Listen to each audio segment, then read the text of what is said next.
en pleno un año y aquí vamos.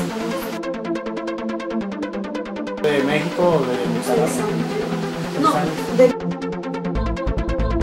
Nicaragua, desde que tengo 6 años me vine. Me crié en Guatemala y ya después me fui para México ya como de 26 años y ya... ¿Ahí conocí a su esposa? No, yo conocí a mi esposo en pleno. My situation is a little bit complicated. I'll let you know later. I've been deported like 8 times. You've been deported 8 times. God. It doesn't matter. God will provide. So when you get deported, where do you end up? Mexico. In Mexico? Yeah, I lied all the time that I was Mexican. I wasn't Mexican. If I would have said I was Nicaraguan, I would have papers now. I didn't know. I was rushing and I just wanted to get back on the road and try to cross again. If I would have known, I would have said the truth. I'm from Nicaragua. They would have not deported me because for some reason Central Americans get papers like this. It's funny, you know, it is funny. It's the decisions you make in life, and you regret it, but well, you know, but the thing is you have to keep going. Yeah. And you know, we were talking earlier just about the situation here in Texas, really with immigration. You contacted Ralph because you heard about the event that they're putting together, Mm-hmm. and it was initially a professional call because you do interpreting. Mm-hmm. You found a way to use what you know to support your family. You say you've got 3? Yes, 3 little kids. 3 little kids. Introduce yourself to everybody. Let everyone know who you are, where you come from, when you got here, kind of how you got here, and then we'll pick it up from there. All right. Just guide me because I already... What's your name? Oh, is it rolling already? Yeah. Oh my God. It's just a conversation. Okay. I was born in Nicaragua around 32 years ago, and I wasn't raised in Nicaragua. My mom brought me to the States when I was like 6 years old. I lived here since I was 6 until I was 10. That's how I got to know how to speak and write and read English. She left us in Guatemala. I was around 11 maybe, and my brother was around 12. She left us with a couple of neighbors. I remember it really, really well. We asked her why she had to leave, and she didn't have no reason. It doesn't hurt anymore, but it was a rough time because when you're small, now that I'm a mother, she's supposed to be there to protect you and to take care of you, but it's been so long that it doesn't hurt anymore. I stayed in Guatemala since I was like 11 years old until I was like 26. I met my first husband down in Guatemala. I had my daughter. Her name is Alexa Marroquin. She's in college right now here in Corsicana. She's a beautiful 12-year-old. She looks just like me, only with straight hair. And I stayed there until Alexa was like 5 years old. I don't know, for some reason we just decided we had to move on, and we moved to Mexico with her dad, and I was like 26 then. And we moved to, let me see, Nuevo Laredo when I was like 26, but I already had my own family. By that time I was already graduated from school. My main priority in Guatemala, the only reason for me to live down there is because education was free. It's kind of awkward because these countries are so poor. I don't understand how can they get the money to get free hospitals, free school. You just got to pay, like if you go to a school, you just got to pay for your material. So I studied all my elementary, everything that you have to study until you go to college, the university. I did like 8 years in the university, several studies. I'm an ESL teacher, that's English as a second language down in Guatemala. I have every degree that you can imagine. When you speak English down in Guatemala, you can study whatever you want. I am a freelance interpreter and translator too. I got that, all those degrees down in Guatemala. I can translate any type of documents. doctors, engineers, it doesn't matter what type of documents, and I can interpret any type of conversations. It can be professional or non-professional. Just telling you a little bit of my background of studies. So we moved down to Mexico, and I was working for several companies, Ingles Sin Barreras, I can name several of them. We even came up with my brother with our own English Academy. We had several internet cafes. You might be asking yourself right now, you have so much degrees, you study so much, you had good businesses down in Latin America, what are you doing in the United States? It doesn't matter how much you work. It doesn't matter how much you study down in Mexico, Guatemala, Central America. Money is hard to get. Get a car, get a house, it's really, really expensive. And the reason, give me an idea of how expensive it is. How expensive. Mm-hmm. $2,000 to buy a car, an okay car here in the United States. It's the equivalent of 20,000 quetzales in Guatemala. That is a lot of money. When you're making, imagine me, after all the studies that I have, I'm an equivalent in Guatemala of a lawyer. I make as much as a lawyer makes in Guatemala. The most that I can make a month, I used to teach at the university, and I used to give English, private English classes. The most that I could make was 2,000 quetzales a month. That's not money. That's not money. You make more money here scrubbing floors. That's Here. why, here in the United States, than being a lawyer or an ESL teacher or whatever career that you want to take over down in our countries. It's really expensive. And it's because the economy is just, Bad. There's- Count. He wanted me to have either my own business or have the highest job. I think he wanted me to be the president of the of the country, to have enough money to come to the States. They just want to make sure we're not coming to work. That's the only reason they want you to okay, have. good. Take that a little further. What do you mean? They don't want you to come here to work? No, they don't want you here to come to work. They want you here to just come and go. They don't want you here to stay. Why? They don't want no more Hispanics in the United States. I cannot explain. I don't get it why. We have so much to offer. We are not here to rob. They have labeled us so badly that I was commenting with you guys a while ago that people see me and they don't even know that I speak English. They label us like, you're ignorant. You are here to work as my housekeeper. There's nothing wrong with being a housekeeper, guys. If you can do something else. I'm just tired of getting labeled just because of my dark hair, my beautiful brown eyes, whatever you guys want to call it. We're not ignorant. There's people out there, 3, 4 degrees, just because we don't have any papers doesn't mean that we don't know how to read and write. Mm-hmm. And you go down to those embassies and they expect for you to be a millionaire to get a visa. It's so hard to get a visa. I do not understand why. But let's say if you're coming to the United States to be a, how do you call those?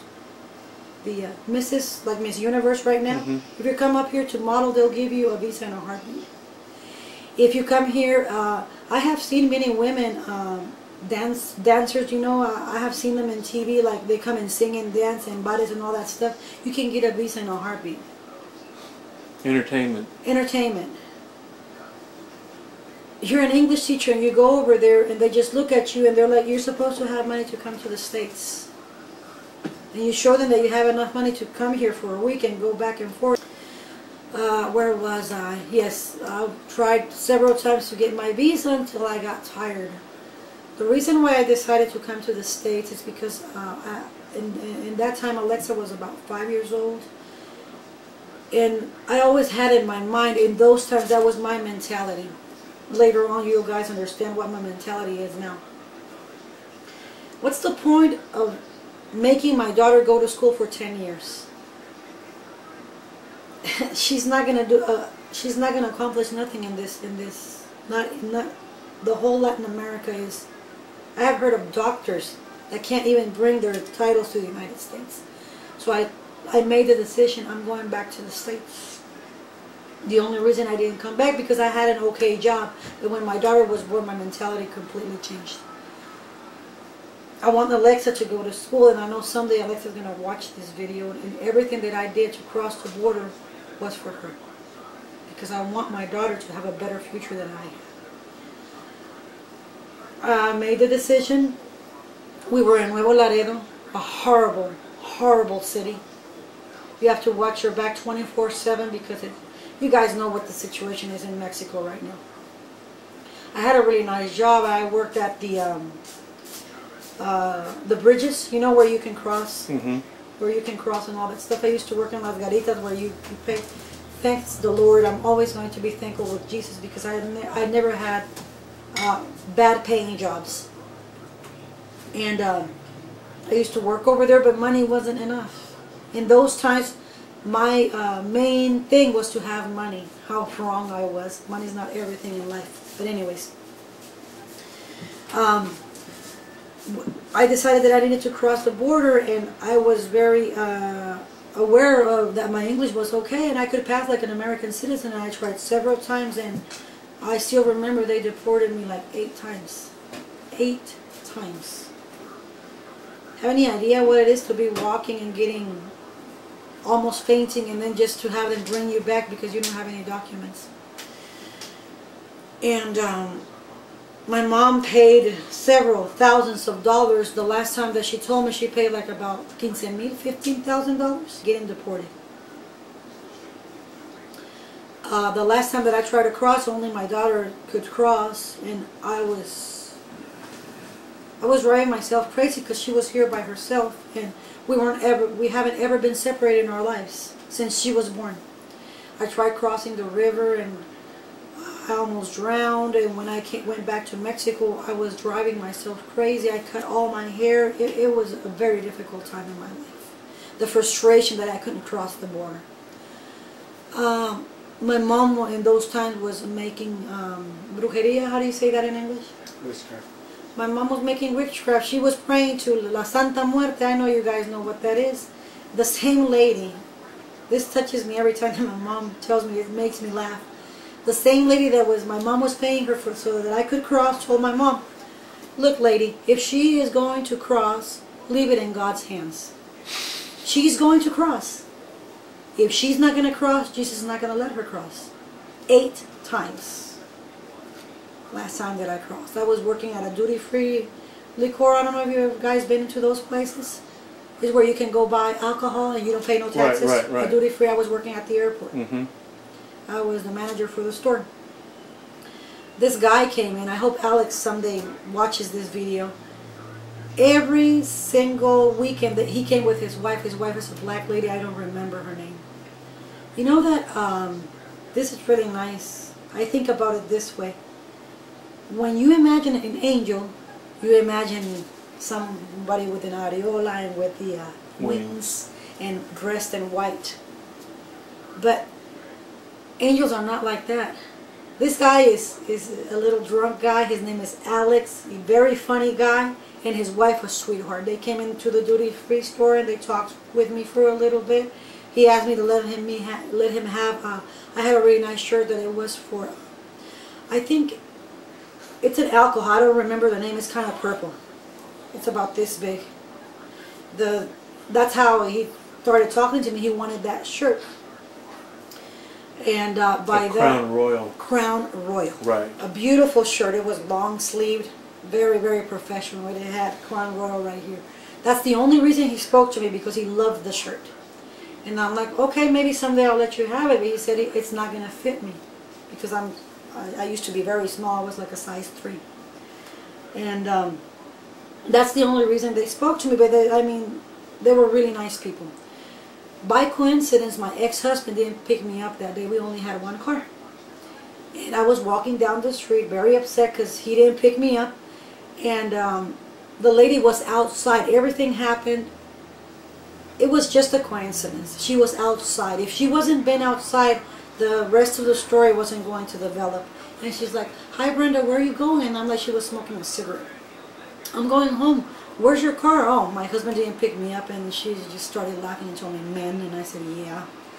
And why don't you come and drink a beer with us and have a smoke? And I'm like, sure, why not? My daughter wasn't with the babysitter. They knew I had to close down the store. I didn't have no problem with my schedule. The lady sometimes took care of my daughter for the whole night, and Alexa was already 5. It's really not like my little one that I have over there. No, it's not that delicate. I came in, and Alex is like, Brenda, your English is perfect.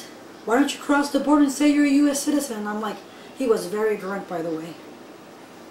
And he was like, and I was like, I had tried it for 8 times. And he's like, really? And they catch you, and they like, yeah. They ask me for papers every single time. And he lays back and puts his arms back, and he's like, I'll cross you. And I'm like, are you sure? And he's like, yeah. And I'm like, okay, I have tried it so many times. I don't care trying one more time. But I told him I don't want to get you in trouble. And he's like, no, every time I come over, I take a mojadito to the other side. And I'm like, okay. We are mojados. I don't care. I'm proud to be wetbacks. But anyways, he gave me $20.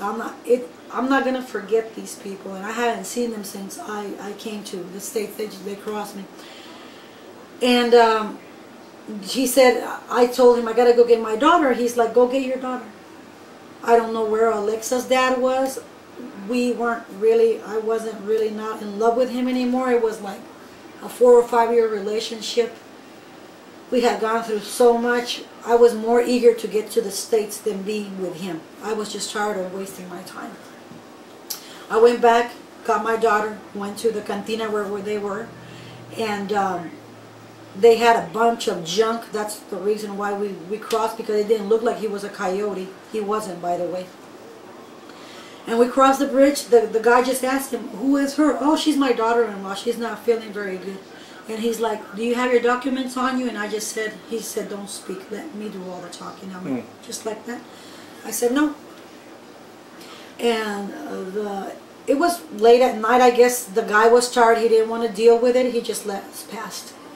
And I was like, okay. I called my mom up. I'm like, don't get...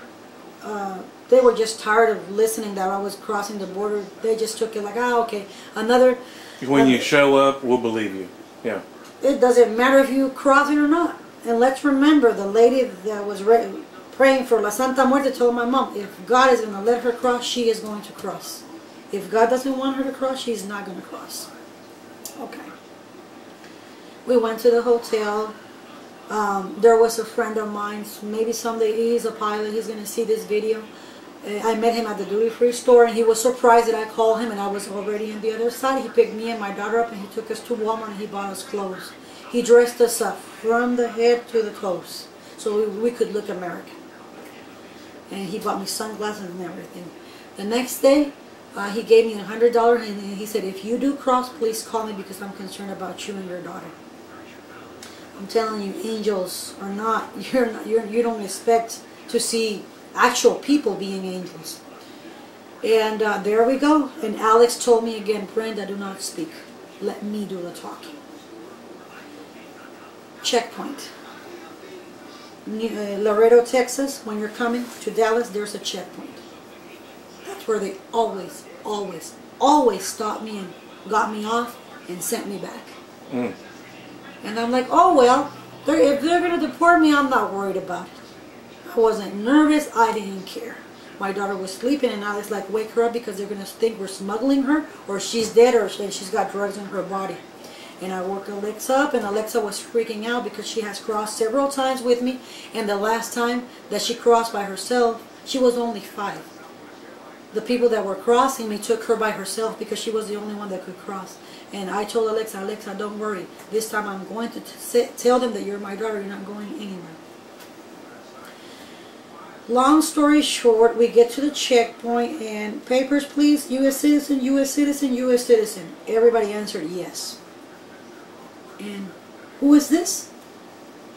And Alex interrupted immediately. This is my daughter-in-law. I'm taking her back because she's pregnant and she's not feeling very good. I am telling you, what was your name again? Duke.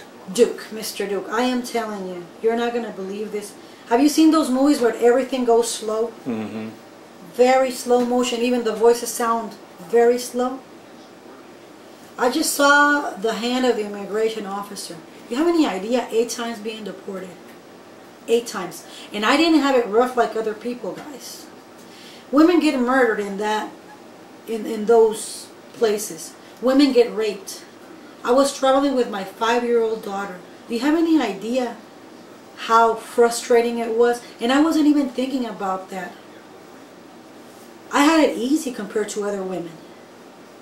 All my trip from Guatemala in Mexico, and let me tell you, you guys know it, it's more dangerous to cross Mexico than the border of the United States. I got a visa to cross Mexico. I had it easy. I'm not going to start crying and saying, oh my God, I had it so hard. No, for me it was a piece of cake. Just the frustration, 8 times. Getting back to my story. I just saw the immigration guy with him. I saw his hand in cámara lenta, slow motion, go his hand like this. And look at my skin right now. People, we get it, how exciting it is to finally get here. I can't imagine other people that have to walk. I didn't have to walk. I walked a couple of times for an hour or 2. I didn't have my daughter with me. She was already here in the United States. The reason they deported me 8 times is because I was crazy to cross because my daughter was here.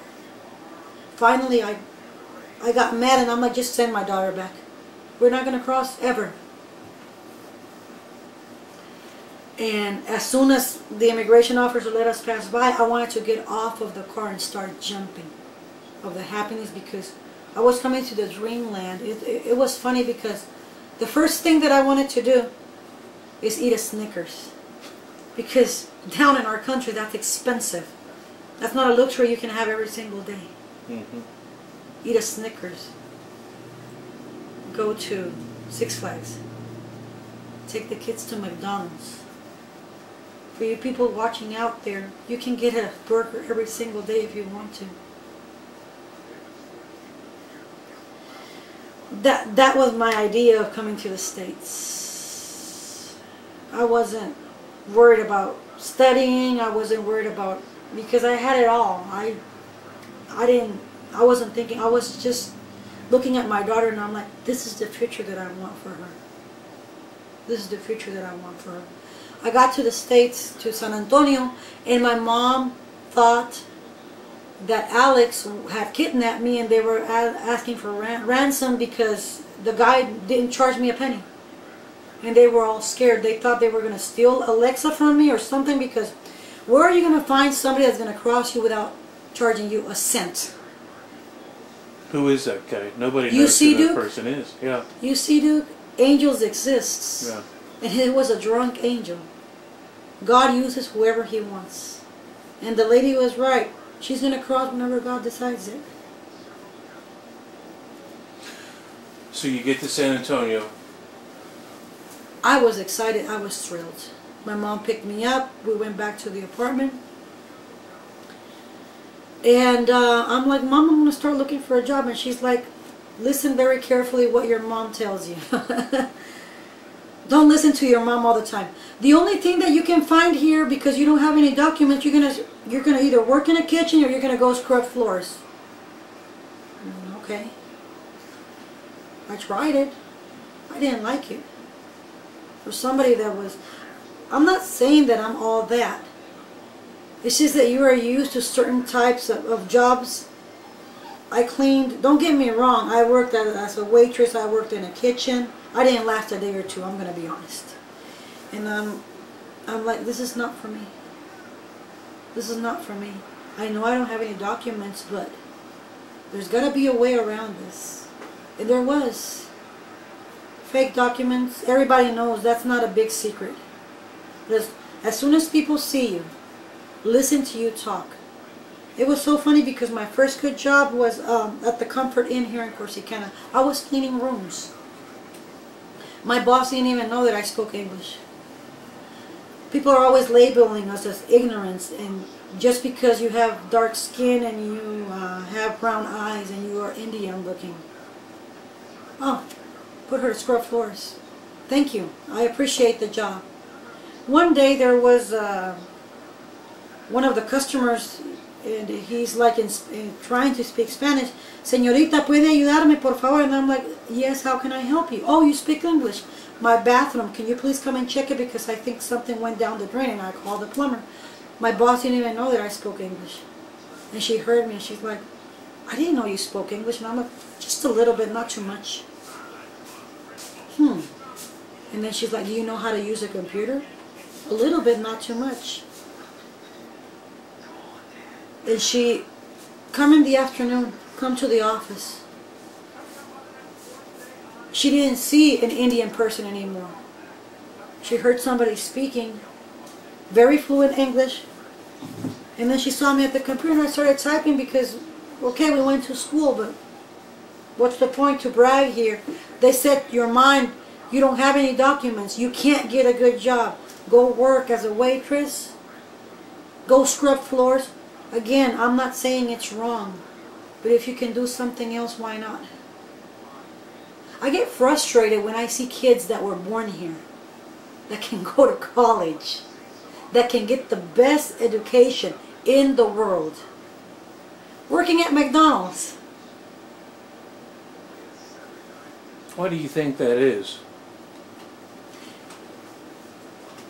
They have it easy. Like I'm saying, for me the dream to come to the States, first of all, is to get my daughter an education. Every single day. Alexa, you weren't born here. You have to be an A+ student. The time is going to come where we're going to start fixing your papers.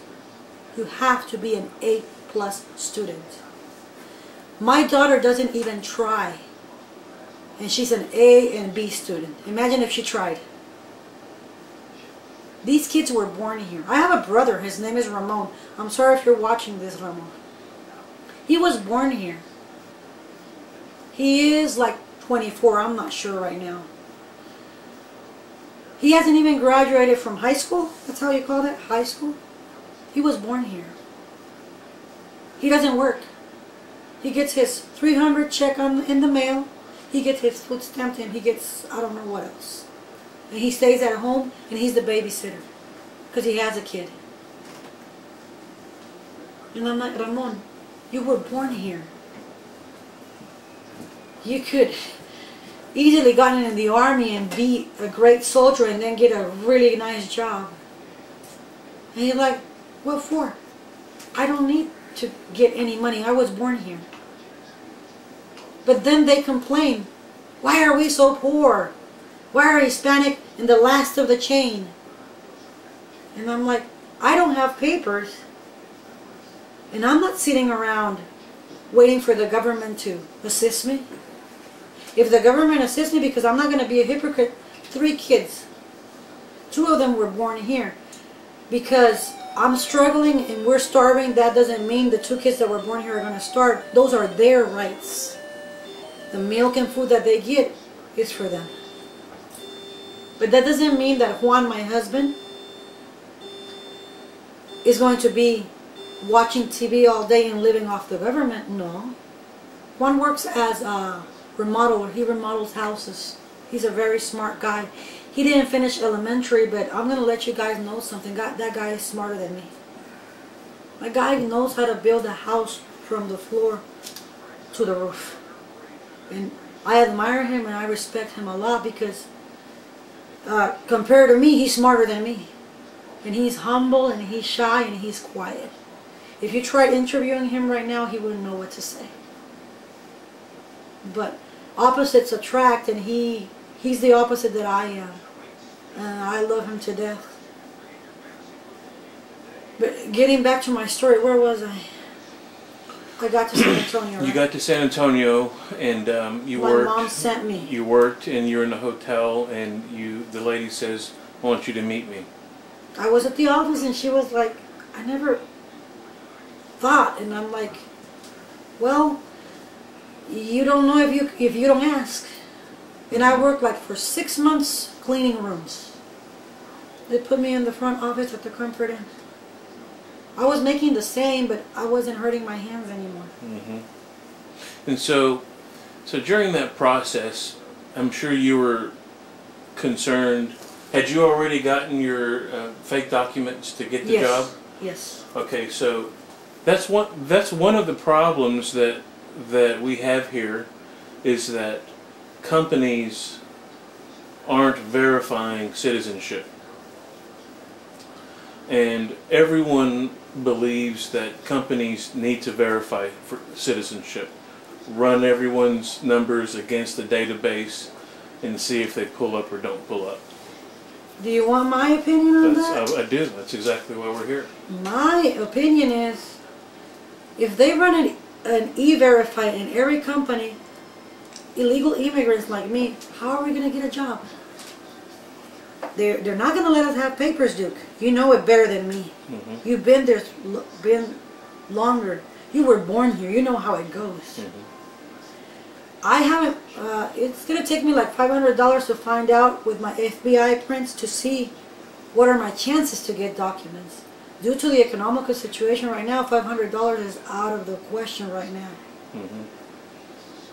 But how are we going to get a job if they start doing this e-verify thing? Well, the idea is that, you see, in 1986 they passed that law. It's called Simpson-Mazzoli, where we call it, a lot of people call it the Amnesty law. And people who were here, living here illegally, could get their employers to fill out documents, and then there was a window where they could apply and get their workers permit or temporary visa. And along with that window was a second part that said that we are going to enforce laws on businesses to not hire undocumented residents, to punish the businesses, because without the jobs, the people won't come. That's the thinking, right? But what I think is missing in the whole picture here is that we as Americans don't understand the conditions in South America, Central America. Of course. And we are sitting here on this island, you know, this, as you say, it's America, it's the land of dreams. Of course. And so you have these young people who don't even appreciate what this country is all about. We have to work through these solutions. We have to develop the answers, because no one else is doing it. So, you know, some people, I was in a meeting with Lieutenant Governor Dewhurst, has an idea that he wants to create a process where an illegal immigrant living here now can go do a thumbprints, double thumbprints, photo ID, birth certificate from whatever country they came from, verification of residence, verification of employment, and a background check. Pay a fine or fee, and you are in line to get a visa. Not citizenship. At least a permit, Duke. At least a way to be here and work. And identify yourself. I'm tired of running from the police. I mean, I'm not a delinquent. Right. But we got to take our kids to school. And you see a cop and you go, oh my God, he's going to stop me. I got to pay $800 because I don't have a driver's license. Mm-hmm. Yeah, the system, you know, the thing is, you know, the economy right now, even here, is tight.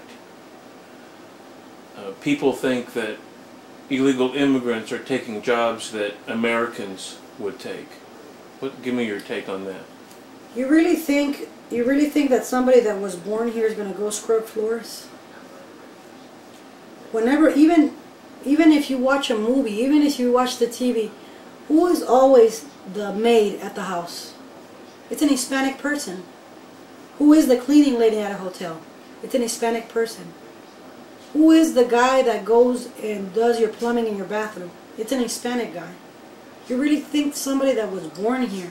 is going to take his time and go unplug your bathroom, however you call it, when it's stuck, for $7.25 the hour. It's not going to happen. So would you like my job? So they don't have. So what you're saying is the work ethic isn't there. Of course not. Well, I would agree with you that the work ethic isn't there, and I would say that it's because of that that the Hispanic community is in the condition that it's in. 53% of Hispanic males drop out of high school. 28% of Hispanics drop out of high school. Here they are with all the opportunity, and let me cut you right there. You know why kids that were born here, you know whose fault is it? It's not the kids' fault.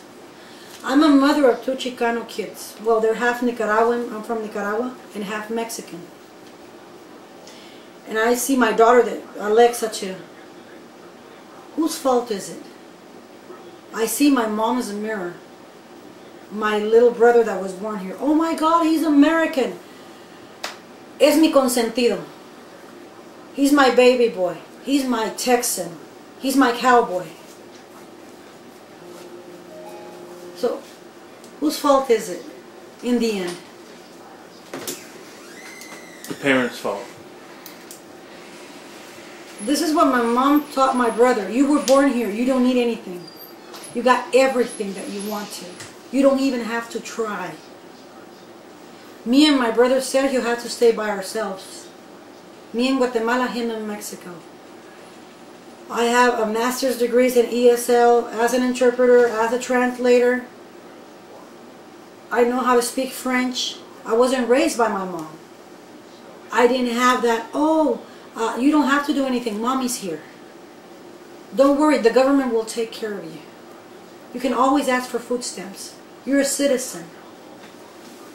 Why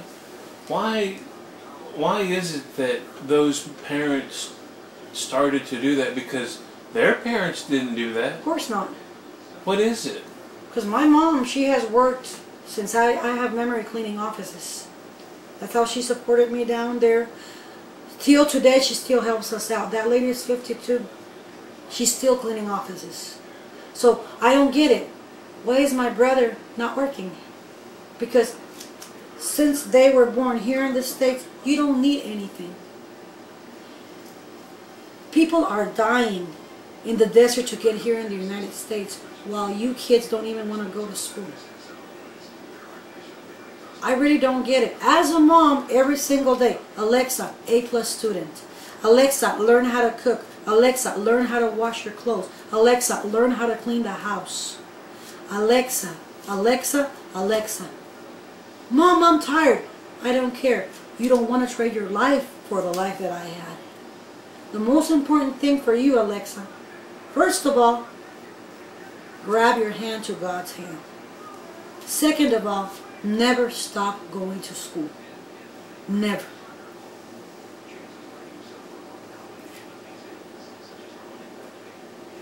Whose fault is it?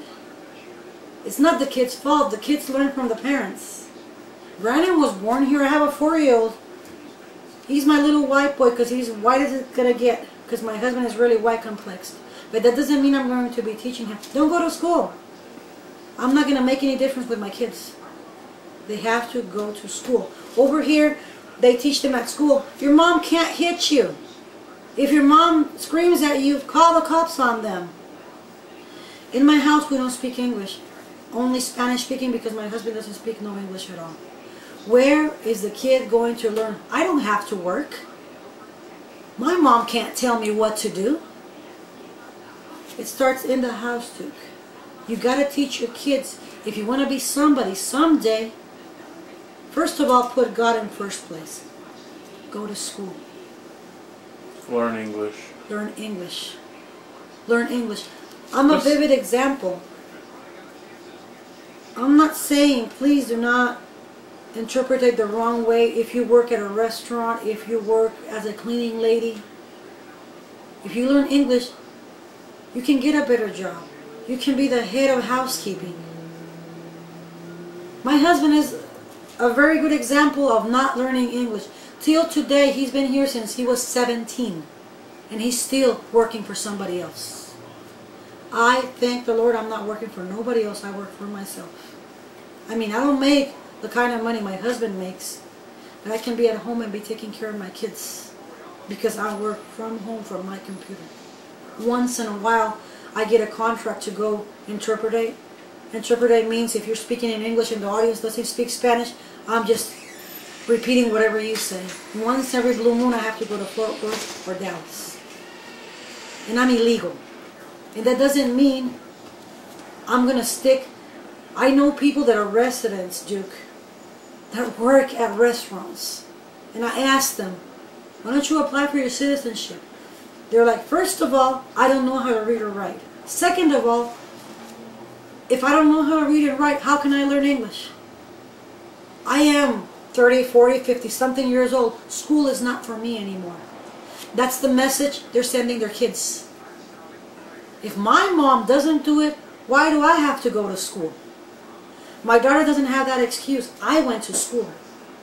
And my mom, she might have not been there, but money-wise, she was always, go to school. Go to school, go to school. We got to break that pattern, Duke. Just because we're Hispanics doesn't mean this is the job for you because you are Hispanic. I want to shift a little bit to politics. Hispanics don't vote. The percentages are in 15, 18%. Why Hispanics don't vote, what I always hear is basically, they think that their vote doesn't matter. Exactly.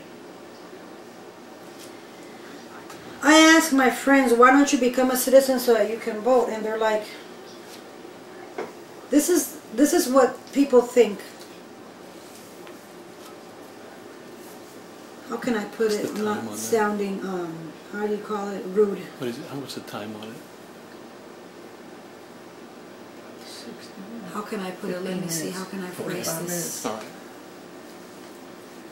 What's the point? They don't listen to us. For them, we're just, look at that Mexican. They think we don't have rights. You know what I learned about this country?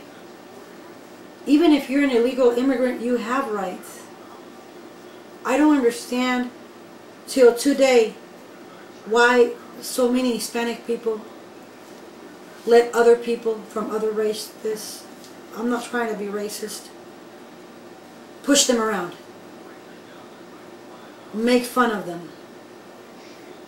They don't even realize, because I'm usually dressed up like a mom with my hair is all up because I'm busy taking care of my kids. That's my main priority.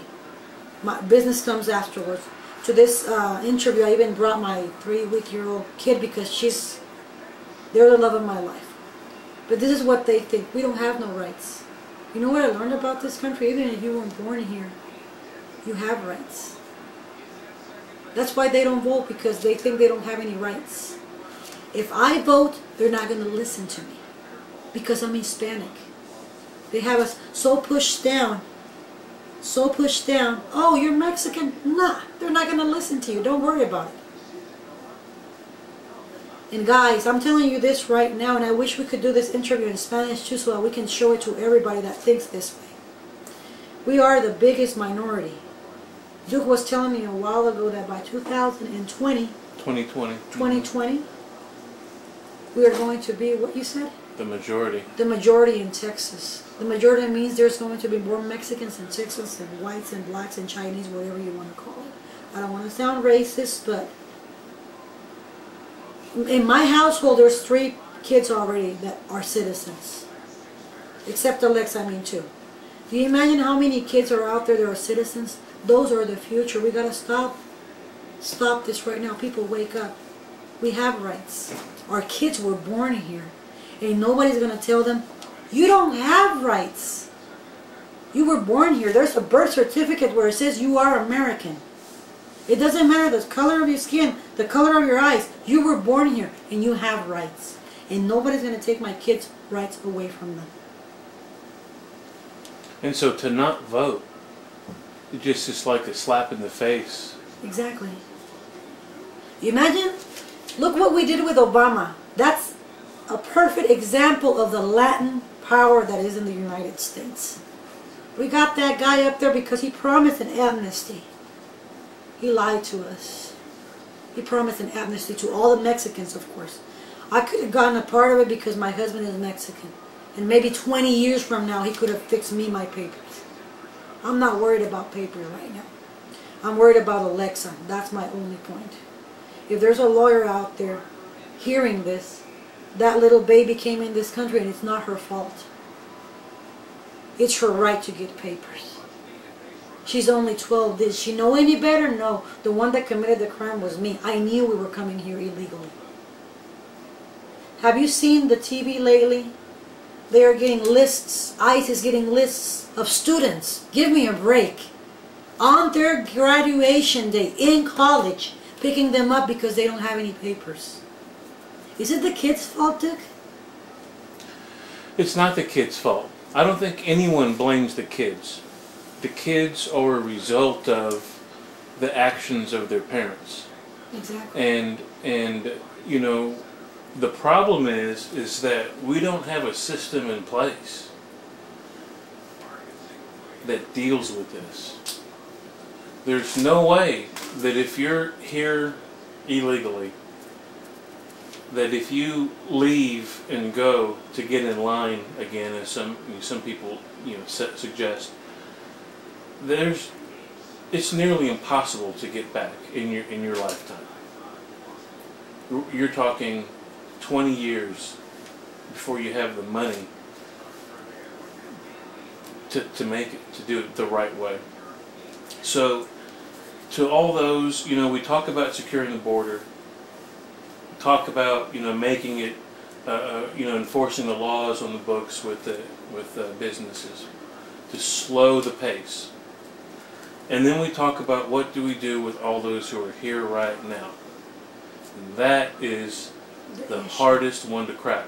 Last night, Felipe Reina, he's a justice, retired justice, the 10th Court of Appeals in Waco area. He has 18 counties in his district. He said that there's 4 types of illegal immigrants. Those who come here to kill us, terrorists. Those who come here to sell drugs to us. Those who, the third group is those who are here to work and never become citizens and don't want to become citizens. And those whose dream it is to come here and become American citizens. And what he said was, we need to find a way to work with group 3 and 4. And so this conversation is a dialogue that the Republican Party needs to hear, the candidates need to hear, the voters need to hear. This is a problem that exists all across the country. And it's like the 800-pound gorilla that nobody wants to talk about, that's just sitting right over here in the corner. Yeah, I know. So, getting back to politics, Hispanics traditionally are Democrats. They buy in to the promise of amnesty. They buy into the, basically the lies of.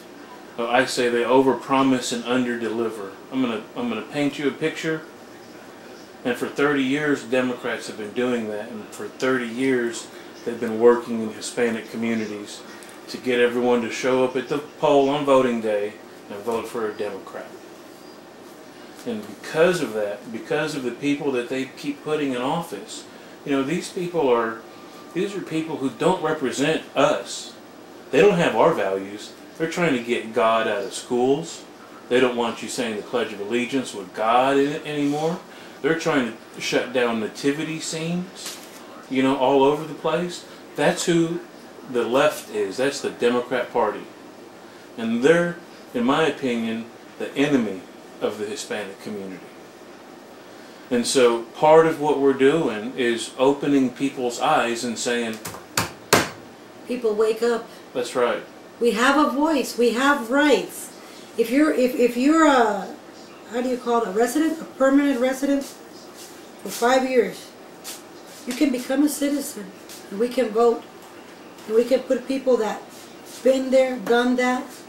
I have a lot of people that are in the Senate that have been illegal immigrants once. They get their papers, they get to school, they learn how to speak English, and now they're over there trying to represent us. But if we don't vote, who's going to get them up there? Yeah, we have to solve our own problems. We have to pull ourselves up and out, and we have to stop. We have to spread the message that it is not okay to drop out of school. It's not okay to get pregnant. I'm talking about American girls who have all the opportunity in the world, and they're pregnant at 14 or 15. I have a 12-year-old. Do you know how that feels? But in the end, it's the parents' fault. In the end, it's the parents' fault. So everything starts at home. It does. You're right. Everything starts at home. And I'm a mom. I know what I'm talking about, Duke. Oh, I know you know what you're talking about. I know what I'm talking about. Yeah. And my best recommendation for you guys is put God first. Everything's going to be okay. This country was how do you call it? This country was founded. You know, it says it in every coin and every dollar. In God we trust. Why do you think this country is going down? They want to take that off. You're talking about the Democrats, right?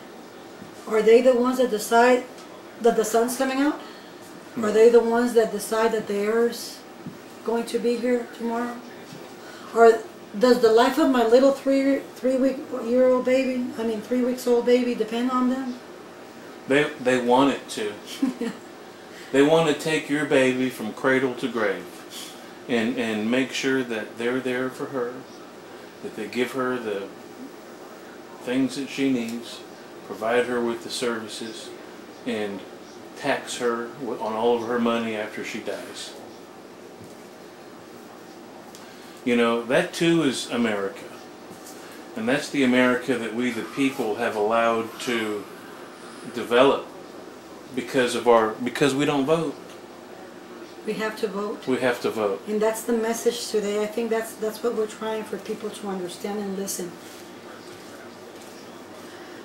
Kids are the future, and the future's not looking good. The future's not looking good. You hear that? That's the future. And we need to teach those kids. Love God and stay in school. That's a perfect slogan right there.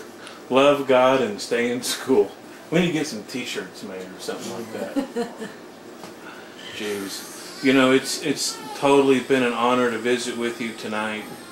The insight that you provide is going to really shed light on this topic, and hopefully the right people, this gets to the right people, that the message rings out that we've got issues, we've got problems. We cannot continue to sweep this under the rug, and you know, the answer is not in the Democratic Party. It is not voting for Obama. You know, I mean, would you agree with that? I mean, to those Hispanics that say, but Obama's good for Hispanics, what do you tell them? What has Obama done for you guys? Nothing. And here's the future. This is the future, guys. It's up to us. Look at that little bitty thing. In the end, this is what matters.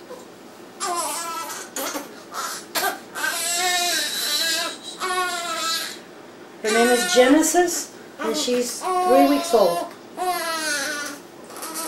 Here comes the future senator. You never know, she might be the next president of the United States.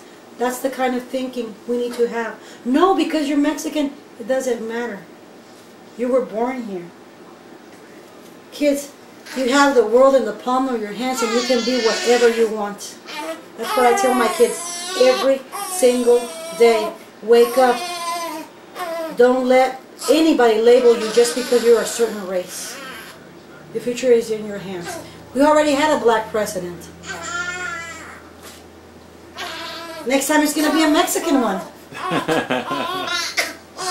That's awesome. Well, okay. We are going to call it a night.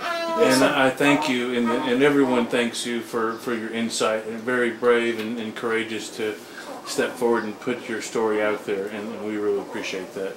GOP is for me, and we are out of here. ¿Cuánto tiempo de pleno? Un año y aquí vamos a... ¿De México o de Nicaragua? No, de Nicaragua, desde que tengo 6 años me vine. Me crié.